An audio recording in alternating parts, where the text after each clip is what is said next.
Hello बच्चों। तीनों academy में आप सबका स्वागत है। बच्चों, आज हम लोग कक्षा 3 की जो हिंदी पाठ्य पुस्तक है वीणा, उसकी पहली अध्याय को आज हम लोग यहाँ पे पढ़ेंगे और इसके जो अभ्यास प्रश्न है उसको भी आज ही इसी वीडियो में हम लोग उसका सॉल्यूशंस भी देखेंगे। तो चलो आज का वीडियो स्टार्ट करते हैं। देखो यहाँ पे इकाई 1 हमारा पर्यावरण अध्याय 1 है जिसका नाम है सीखो। सीखो यह एक कविता है और इसके जो कवि हैं कौन है? श्रीनाथ सिंह। सीखो कविता के कवि कौन है?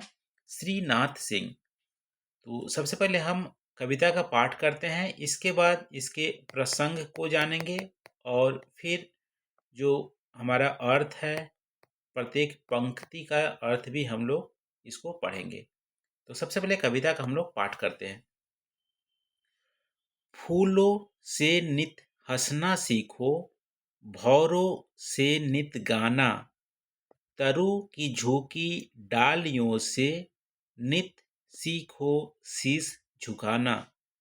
सीख हवा के झोंकों से लो, कोमल भाव बहाना, दूध तथा पानी से सीखो मिलना और मिलाना। सूरज की किरणों से सीखो जगना और जगाना। लता और पेड़ों से सीखो सबको गले लगाना। दीपक से सीखो जितना हो सके अंधेरा हरना। पृथ्वी से सीखो प्राणी की सच्ची सेवा करना। जलधारा से सीखो आगे जीवन पथ में बढ़ना। और धुएं से सीखो हरदम ऊंचे ही पर चढ़ना। देखो, इसकी प्रसंग की बात करें, ठीक है, प्रसंग, इसकी प्रसंग की बात करें, प्रसंग को इंग्लिश में रेफरेंस भी बोलते हैं, ठीक है। तो सीखो जो कविता है ये हमारी कक्षा 3 की हिंदी पाठ्य पुस्तक वीणा भाग 1 में इसको संकलित किया गया है। और सीखो जो कविता है इसके कवि कौन है? श्रीनाथ सिंह। तो कवि इस कविता में प्रकृति को एक शिक्षक के रूप में बताया है और कवि का मानना है कि हम सबको प्रकृति से सीखनी चाहिए। प्रकृति हमें बहुत सारे तरीकों से कुछ न कुछ हमें शिक्षा देती है। यदि उन शिक्षा को हम अपने जीवन शैली में उतारते हैं तो हमें जीवन जीने में बहुत ही आसानी होगी। तो बहुत सारे जो प्रकृति हमें शिक्षा देती है उन सबको यहाँ पे सीखो कविता के माध्यम से कवि ने बहुत ही रचनात्मक ढंग से इसको संकलित किया है। तो यहाँ पे पहले पंक्ति की बात करें तो कवि क्या कहता है? फूलों से नित हंसना सीखो। फूलों से नित, नित मतलब यहाँ पे है हमेशा, हमेशा या सदा या प्रतिदिन। तो फूलों से हमेशा हमें क्या सीखना चाहिए? हंसना सीखना चाहिए। जिस तरह से फूल हमेशा हंसते रहते हैं, उनके जो खिले रहते हैं, वैसे भी हमारे जो चेहरे के भाव होने चाहिए, हमेशा प्रसन्न रहनी चाहिए। चाहे परिस्थिति कुछ भी हो, हमें हमेशा प्रसन्न रहना चाहिए जैसे फूल रहते हैं। फूलों से हमें हमेशा प्रसन्न रहने वाली सीख है, वो सीखने चाहिए। और भौरों से नित गाना, भौरे जब हमारे मधुमक्खी भौरे जब चलते हैं तो गाने जैसे आवाज़ आती है, उसी तरह से हमें भी हमेशा गाते रहना चाहिए। भौरों जैसा हमें हमेशा गाते रहना चाहिए। फूलों जैसा हमें हंसना चाहिए, भौरों जैसा हमें गाते रहना चाहिए। तरु की झोंकी डालियों से नित, तरु, तरु मतलब यहाँ पे वृक्ष, वृक्ष या पेड़। तो पेड़ की डालियां जैसी झुकी रहती हैं, फेल फल जैसे लगते हैं वृक्ष में, तो उनके जो डाली है वो झुक जाती है। उसी तरह से हमें भी, हमारे पास कितना भी धन दौलत आ जाए, ज्ञान आ जाए, लेकिन हमें लोगों के प्रति हमेशा झुके रहना चाहिए। जैसे पेड़ झुके रहते हैं उस तरह से हमारा सिर भी, शीश मतलब यहाँ पे सिर, हमें झुकी रहनी चाहिए। हमें कभी भी अपने ज्ञान या धन पर अभिमान नहीं करना चाहिए। पेड़ की डाली हुई जैसा हमें झुके रहना चाहिए। फिर कवि आगे क्या कहते हैं? सीख हवा के झोंकों से लो कोमल भाव बहाना।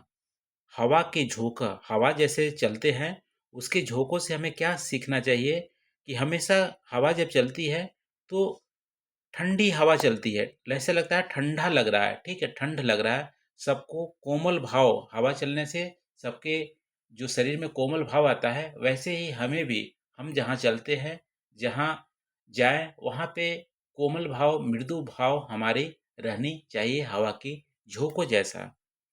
और कवि आगे क्या कहते हैं? दूध तथा पानी से सीखो मिलना और मिलाना।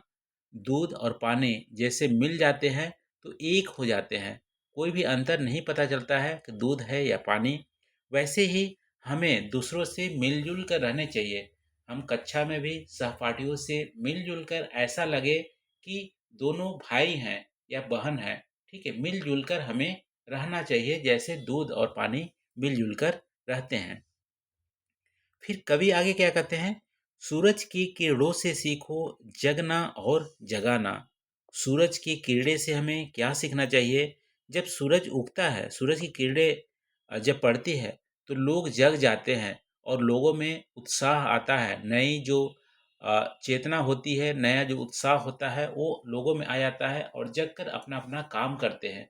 वैसे ही हमें सूरज की किरणों जैसा सीखना चाहिए और लोगों में उत्साह भरना चाहिए। लोगों में नए एनर्जी, ऊर्जा भरनी चाहिए जब हम बोले या जब उनके साथ रहें। तो सूरज की किरणों से हमें जगना और जगाना, नई उत्साह हमें सीखनी चाहिए। और कभी आगे क्या बोलते हैं? लता और पेड़ों से सीखो सबको गले लगाना। लता, लता जैसे बेल, जो लते होते हैं ना, पेड़ के चारों ओर चपके हुए होते हैं, तो उस तरह से लता और पेड़ों जैसे आपस में एक दूसरे से चिपके हुए रहते हैं, वैसे ही हमें लोगों से गले लगाना सीखना चाहिए, मिलजुल कर आना चाहिए, गले लगाना सीखना चाहिए। उसको दूसरा या अलग अनुभव नहीं कराएं, ऐसी हमारी प्रवृत्ति होनी चाहिए। फिर कवि आगे क्या कहते हैं? दीपक से सीखो जितना हो सके अंधेरा हरना। हरना का मतलब यहाँ पे है दूर करना। जैसे दीपक से अंधेरा दूर होता है, वैसे ही हमें दीपक से क्या सीखनी चाहिए कि दूसरे की जो कठिनाइयाँ हैं वो हम दूर कर सके, ऐसा हमें प्रेरणा मिलनी चाहिए दीपक से, ठीक है। तो हम दूसरे की कठिनाइयों को कैसे दूर कर सके, इसके लिए हमें कार्य करना चाहिए। फिर कवि आगे क्या बोलते हैं? पृथ्वी से सीखो प्राणी की सच्ची सेवा करना। पृथ्वी, पृथ्वी माता से हमें क्या सीखना चाहिए?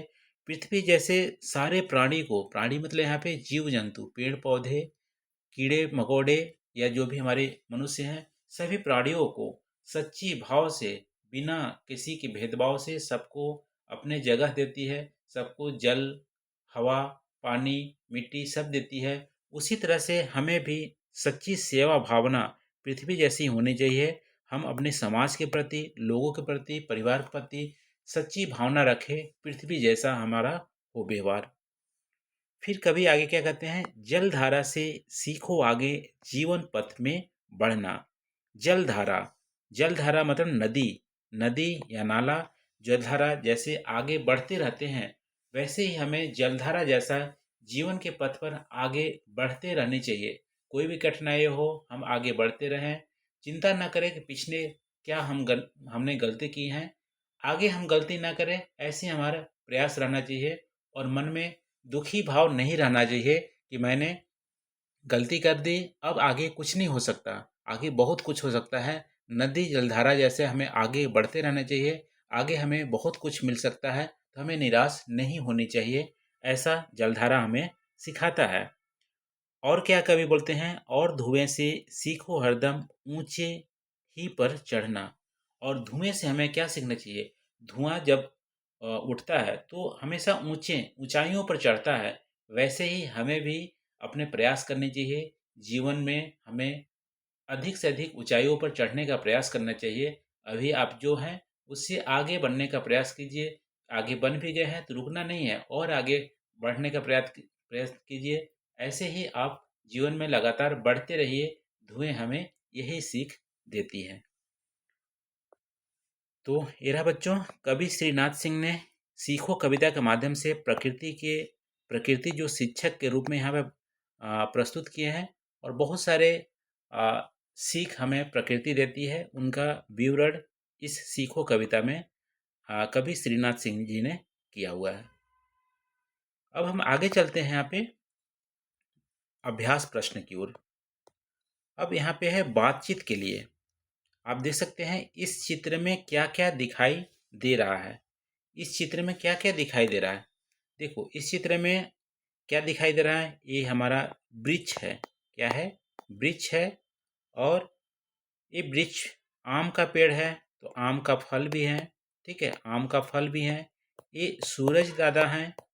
ठीक है, यहाँ पे आप देख सकते हो ये पहाड़ है और ये नदी भी है।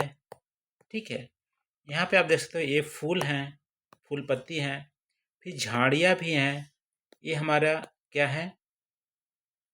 ये चिड़ियाँ हैं। इसको आप पंछी बोलेंगे, पंछी बोलेंगे। और यहाँ पे फिर बादल भी हैं, बादल भी हैं। और ये आकाश है, आकाश है। ठीक है, तो इतने सारे चीज़ हमें यहाँ पे दिख रहे हैं। यहाँ पे पत्थर भी आपको दिख रहे होंगे, पत्थर। ठीक है, तो इतने चित्र में हमें दिखाई दे रहे हैं। बादल, वृक्ष, पंछी, आकाश, आम, पेड़, फूल, पत्थर, पहाड़, नदी, सूरज, इतने सारे हमारे दिख रहे हैं।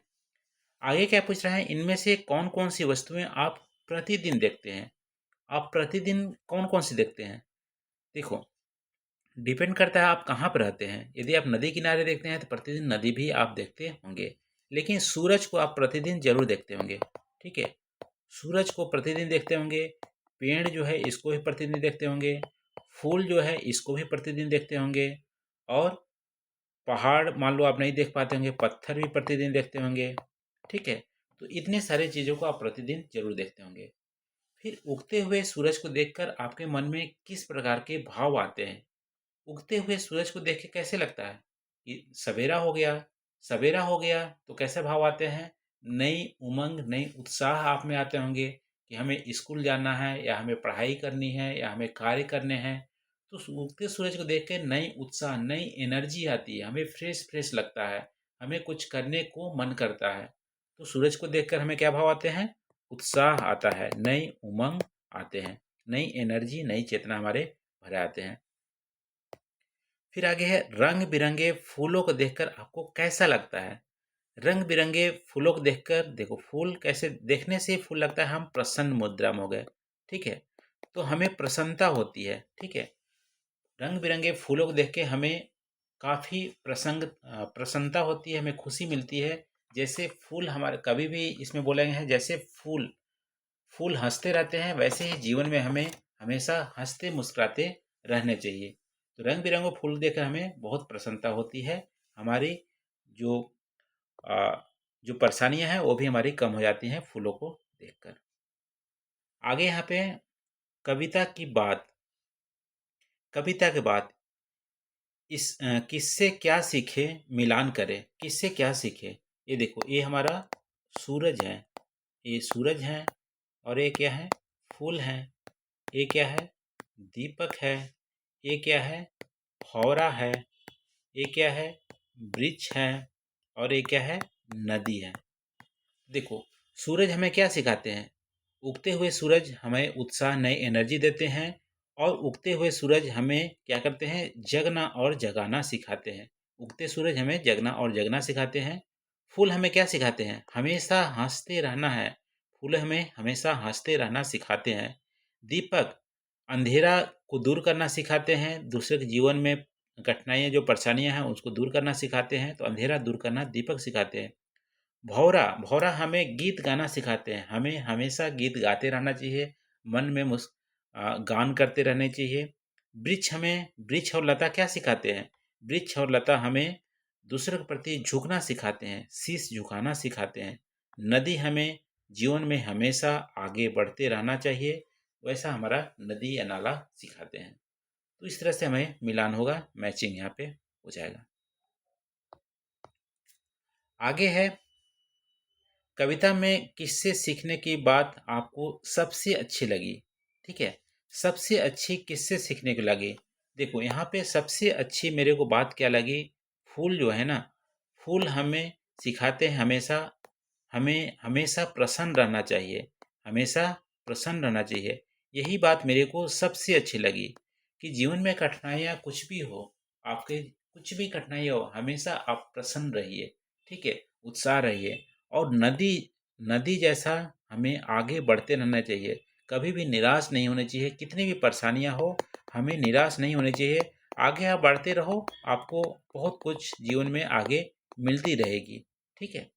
तो दो चीज़ हमें बहुत अच्छी लगी, नदी आगे बढ़ते रहने की और फूल से हमें हमेशा मुस्कुराने की। अब यहाँ पे है तीसरा, पढ़िए और बताइए कि यह भाव कविता के किस पंक्ति में आया है। पेड़ों की झुकी डालियों से हमें यह सीखना है कि हमेशा विनम्र रहना चाहिए। देखो पेड़ों की डाली हमेशा झुकी रहती है, तो उससे हमें क्या सीखने को मिलता है कि हमेशा विनम्र रहना चाहिए, हमें उतना अभिमान नहीं करना चाहिए, लोगों के प्रति झुकना चाहिए। तो यहाँ पे कौन सी पंक्ति में आपको लगी? ठीक है, तो ये आप कविता पढ़ेंगे तो यहाँ पे तरु, तरु मतलब ब्रिज, तो झुकी तरु की झुकी डालियों से नित सीखो क्या, शीश झुकाना। तरों की डालियों से नित सीखो शीश झुकाना। फिर है आगे, हवा के झोंकों से हमें सीखना है कि हम हमेशा कुछ न कुछ काम करते रहें। देखो हवा के झोंक कैसे क्या हमें सिखाते हैं, तो कवि कवि ने क्या मेंशन किया था, सीख हवा के झोंकों से झोंकों से सीख हवा के झोंकों से नित कोमल भाव बहाना, नित कोमल भाव बहाना, सीख हवा के झोंकों से नित कोमल भाव बहाना। फिर आगे है, नदी नहर से हमें सीखना है कि जीवन आगे बढ़ने का नाम है और हमें आगे बढ़ते रहना चाहिए। तो यहाँ पे क्या था, नदी नहर के लिए जलधारा कवि ने यूज किया था, जलधारा, जलधारा से सीखे, जलधारा से सीखे आगे जीवन पथ पर बढ़ना, जीवन पथ पर बढ़ना, जलधारा से सीखे आगे जीवन पथ पर बढ़ना। ये हमारा कविता में आया था। अब आगे चलते हैं, यहाँ पे है, कविता से आगे सूरज से जगना और जगाना सीखने की बात कही गई है। हम सूरज से और क्या क्या सीख सकते हैं, कोई दो बातें लिखिए। देखो सूरज से कवि ने बोला है जगना और जगाना, सूरज से हम और क्या बातें सीख सकते हैं। देखो सूरज से हम पहली बात सीख सकते हैं, सूरज हम जब आता है तो हमें नई उत्साह और एनर्जी देता है, ठीक है, लोगों को उत्साह, क्योंकि सुबह हो गया तो उत्साह और एनर्जी देता है, उमंग देता है। वैसे ही हम किसी के पास जाएं तो लोगों को उत्साह और उमंग मेरे आने से हो जाए, या हम लोगों को उत्साह और उमंग दें, ऐसी हमें सीख मिलती है। जब किसी के पास जाए तो हमें देखकर निराश ना हो, हमें देखकर ऐसा लगे कि सूरज उग आए हैं, उनकी परेशानियां जो हैं वो दूर होने वाली हैं, ऐसी उत्साह और उमंग उनमें आ जाए, ठीक है। और जैसे सूरज के आने से अंधेरा चला जाता है, वैसे ही हम यदि किसी की ज़िंदगी में जाएं या किसी का दोस्त बने या किसी के घर जाएं, तो उनका भी जो दुख और परेशानियां था वो दूर हो जाए, ठीक है। ये हमें उत्साह और उमंग देता है। दूसरा हम क्या सूरज सीख सकते हैं कि सूरज हमेशा अनुशासन से चलता है, ठीक है। सूरज की जो अनुशासन, अनुशासन बड़ा ऐसा है छोटा सा है, अनुशासन चलता है। उनकी जो आप देखोगे तो उगने का जो टाइम है, उगने का जो टाइम है और अस्त होने का टाइम है, डूबने का जो टाइम है, वो दोनों टाइम से होता है। ऐसे ही सूरज से हमें अनुशासन वाली जो भाव है वो भी हमें सीखने की ज़रूरत है। आगे क्या है यहाँ पे? लता और पेड़ों से एक दूसरे के साथ प्रेम और सद्भाव की बात सीखने के लिए कहा गया है। इनसे हम और क्या-क्या सीख सकते हैं? कोई 2 बातें लिखिए। जैसे लता और पेड़ एक दूसरे से लिपट कर अ, अपनी जीवन यापन करते हैं, वैसे ही हमें और भी कुछ लता और पेड़ों से सीखने की ज़रूरत है। बताइए क्या सीख सकते हैं? 2 बातें, ठीक है? तो क्या ये सीख सकते हैं लता और पेड़ों से? हमें देखो, लता और पेड़ क्या देते हैं हमें? फल और फूल देते हैं। फल और फूल देते हैं, बदले में कोई भी एक्सपेक्ट नहीं करते हैं, ठीक है? तो वैसे ही हमें लोगों को कुछ न कुछ देने की आदत जो है वो सीखनी चाहिए। ये हम ना सोचें कि हम दे रहे हैं तो बदले में हमें कुछ मिले ही, रिटर्न मिले। तो ऐसे ही भाव, जो देने की भाव है वो हमें लता और पेड़ों से हमें सीखते हैं। और लता और पेड़ हमेशा खुश भी रहते हैं, ठीक है? लता और पेड़ हमेशा खुश रहते हैं। चाहे उनको परेशानियाँ हो या नहीं हो, हमेशा खुश रहते हैं। वैसे ही हमें जीवन में भी हमेशा खुश रहना चाहिए, निराश नहीं होनी चाहिए। दोनों ही भाव हम लता और पेड़ से हम सीख सकते हैं। फल-फूल देने की कला जो है और हमेशा खुश रहने की कला हम लता और पेड़ से सीख सकते हैं। फिर है हम सभी में कोई न कोई विशेषता अवश्य होती है। आप अपने सहपाठी की कौन-कौन सी बातें सीखना चाहते हैं? आप अपने सहपाठी जो मित्र हैं, आप कौन-सी भाव उनका सीख सकते हैं? देखो, मेरे केस में मेरे सहपाठी काफ़ी हेल्पफुल नेचर के हैं। यानी कि म सहायता करना वाला जो नेचर है, सहायता करने वाला जो नेचर है, वो हमारी सहपाठी में है। तो मैं उनके जो सहायता करने वाले जो नेचर है, भाव है, उसको मैं सीखना चाहता हूँ। आप अपना सहपाठी की कौन से नेचर है, आप ज़रूर बताइएगा। फिर यहाँ पे भाषा की बात, आगे चलते हैं भाषा की बात। यहाँ पे शब्द है तरु। तरु का अर्थ है पेड़ या वृक्ष।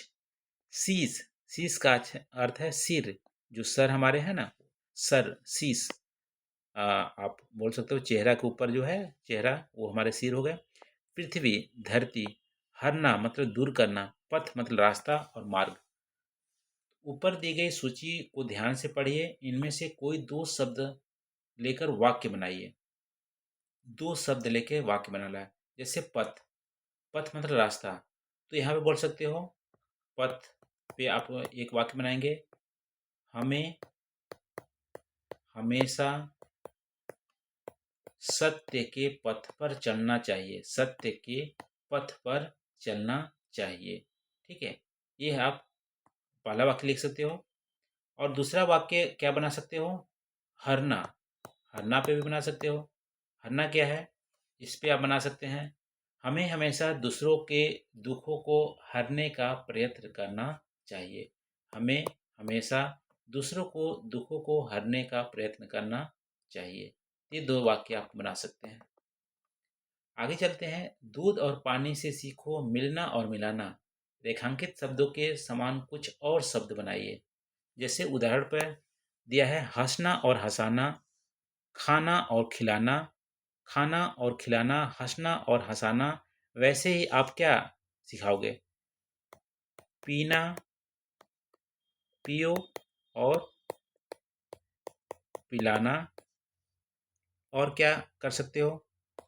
हरना और हराना, हरना और हराना। सोना और सुलाना। और चैन से रहना और रहने देना। चैन से रहना और रहने देना, सुकून से रहने और रहने देना, ठीक है? तो इस तरह से आप यहाँ पे वाक्य बना सकते हैं। आगे चलते हैं। आगे यहाँ पे है, स और प वर्ड से प्रारंभ होने वाले शब्दों को कविता से खोजकर लिखिए। देखो, कविता में जो स से वर्ड आए हैं और प से वर्ड आए हैं, उसको आपको खोज कर यहाँ पे लिखना है। देखो, स से सीखो आया है, स से सूरज भी आया है, ठीक है? और स से क्या आया है? देखो, स से हमारा सीखो आया है, सूरज आया है। सबको गले लगाना आया है, सबको भी आया है स से, सच्ची भी आया है, ठीक है। सेवा आया है, सेवा भाव करना, और ये है। और प से पानी हो गया, प से पेड़ हो गया, प से प्राणी भी हो गया, प से पथ हो गया, ठीक है। पृथ्वी भी है प से। तो ये सारी चीज़ें हमारी प से हैं। अब है ताल का अ और ब में दिए गए शब्दों का उच्चारण कीजिए और इनमें अंतर पहचानिए। ताल का अ और ताल का ब। ताल का अ और ब में कुछ शब्द दिए गए हैं, उसका उच्चारण भी करना है। देखो यहाँ पे क्या है, पढ़ा, पढ़ा, पढ़ा, ढ़ा, पढ़ा। ये है पढ़ा, ये है पढ़ा। बड़ा, बढ़ा, ढ, बढ़ा। अड़ना, बढ़ना, अड़ना, बढ़ना। उड़ना, पढ़ना, उड़ना, पढ़ना। कड़ाई, कढ़ाई, कड़ाई, कढ़ाई। लड़ाई, चढ़ाई, लड़ाई, चढ़ाई। थोड़ा सा यहाँ पे ढ वाला है और यहाँ ड़ वाला है, ठीक है। पढ़ा, ये हमारे उच्चारण में अंतर है। इसको आप ट्राई कीजिएगा और अपने से एक बार पढ़िएगा। अब है बूझो तो जाने। क्या बूझना है? पहली दो यहाँ पे पहले दिए हैं, आप बताइएगा इसका क्या होगा उत्तर। एक फूल एक फल है भाई, एक फूल एक फल है भाई, दोनों मिलकर बने मिठाई। एक फूल एक फल है भाई, दोनों मिलकर बने मिठाई। आपको यहाँ पे बूझना है, एक मिठाई का नाम बताना है, जिसका नाम, वो मिठाई का नाम क्या है? एक फूल का नाम है, एक फल का नाम है। मिठाई एक ही है, लेकिन उसमें एक फल और एक फूल का भी नाम है। बताओ कौन सी मिठाई है? गुलाब जामुन, गुलाब जामुन, गुलाब जामुन। जामुन फल है और गुलाब फूल है, फूल और फल का नाम है, दोनों मिलकर एक मिठाई बनाते हैं। ठीक है, आगे पूछते हैं। बिना बाल की पूंछ लिए, बिना बाल की पूंछ लिए वह भाग रहा है, सब सोते वह रात रात भर जाग रहा है। काट काट कर कागज कपड़े खुश होता है और धरातल के नीचे घर में सोता है। ऐसी चीजें कौन सी है? ऐसा चीज बताओ जिसकी पूंछ भी है लेकिन बिना बाल का है, पूंछ में बाल नहीं है। ऐसी चीज बताओ जो हम सब सोते हैं तो वो रात रात भर जगता है। वो भी चीजें कौन सी है जो काट काट कर, कागज को भी काट कर, कपड़े को भी काटता है और खुश होता है और जमीन के नीचे सोता है, बिल में सोता है। ऐसा चीज क्या है? चूहा। चूहा की पूंछ हुई होती है लेकिन बिना बाल की होती है। हम जब सोते हैं रात भर तो वो जागता है, वो कागज को, कपड़े को काट कर खुश भी होता है और धरातल के नीचे जो बिल है वहां पे सो जाता है। तो चूहा हो गया। ये हो गया बूझो तो जानो। तेरा बच्चों, आज हम लोग अध्याय एक जो सीखो कविता था इसका पाठ किए, इसके अर्थ को भी जाने, इसके अभ्यास प्रश्न को भी हल किए। वीडियो कैसे लगी? आप वीडियो को लाइक करके जरूर बताना। चैनल को अभी तक नहीं सब्सक्राइब किए हैं तो प्लीज़ चैनल को सब्सक्राइब कर लीजिए। थैंक यू बच्चों, थैंक यू।